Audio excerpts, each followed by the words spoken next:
Kalian sadar gak sih di beberapa chapter kemarin dunia One Piece benar-benar diguncang sama kemunculan Imu yang akhirnya mutusin buat bertarung dan memperlihatkan kekuatan dari buah iblis Akuma no Mi-nya. Salah satunya adalah Omen. Tapi tunggu dulu, meskipun Imu udah mulai pamer kekuatan, ternyata Oda masih menyimpan rahasia besar soal 5 karakter legendaris ini. Kekuatan mereka benar-benar masih belum diperlihatkan. Padahal peran mereka krusial buat akhir cerita. Siapa aja mereka? Yuk kita bedah satu-satu. Pertama, jelas ada Monkey D. Dragon. Bayangin, dia ini pemimpin pasukan revolusioner. Musuh nomor 1 pemerintah dunia, ayahnya Luffy, dan anaknya Garp. Tapi sampai detik ini kita cuma dikasih clue tipis-tipis soal angin dan cuaca setiap dia muncul. Belum ada satupun nama jurus, belum ada pertarungan serius, apalagi konfirmasi buah iblis. Di saat Imu udah mulai pamer di Elbaf, Dragon masih anteng aja. Apakah dia nunggu momen yang benar-benar tepat, atau kekuatannya emang sengaja disimpan buat nge-counter Imu langsung? Karakter kedua ini sering banget dilupain, padahal jabatannya ngeri, Kong. Dia adalah Commander-in-Chief atau komandan tertinggi pemerintah dunia. Dia adalah atasan dari Fleet Admiral Akainu. Secara hierarki, dia cuma kalah dari Gorosei dan Imu. Kong punya tubuh kekar penuh bekas luka, yang nandain kalau dia adalah petarung veteran. Tapi pertanyaannya, kekuatannya apa?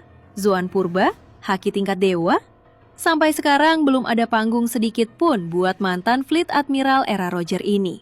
Dia ibarat monster tua yang belum dilepas dari kandangnya. Lanjut ke pendekar pedang terkuat di dunia, Dracul Mihawk. Kalian mungkin protes, kan kita udah lihat dia beraksi di Marineford atau waktu lawan Zoro. Tapi jujur, apa kalian ngerasa Mihawk pernah serius? Selama ini Mihawk cuma kelihatan kayak lagi latihan doang. Kita belum lihat dia pakai jurus bernama atau momen all out yang bikin dia kerepotan. Rivalitasnya sama Shanks selalu jadi patokan. Tapi kalau Shanks udah pamer Kamusari, kita masih nunggu.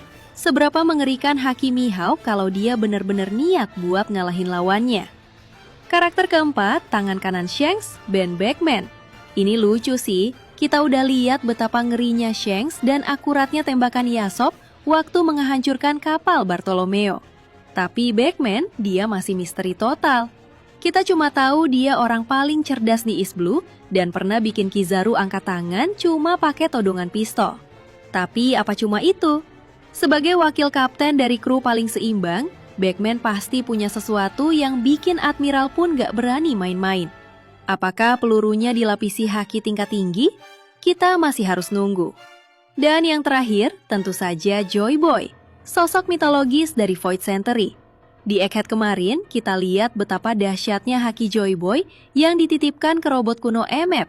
Cuma lewat titipan haki aja, wujud monster Gorosei langsung buyar, dan Imu sendiri pun sampai gemeteran. Ini yang bikin fans bertanya-tanya, kalau Luffy sekarang adalah pemegang kekuatan Nika, apa yang ngebedain dia sama Joy Boy dulu?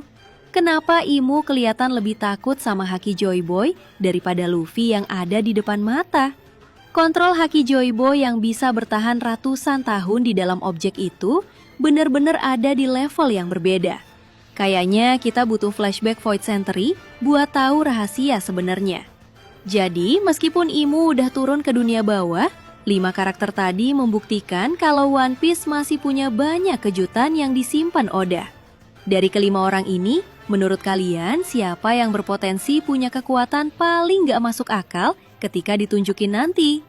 Tulis teori kalian di kolom komentar dan jangan lupa follow buat info One Piece lainnya.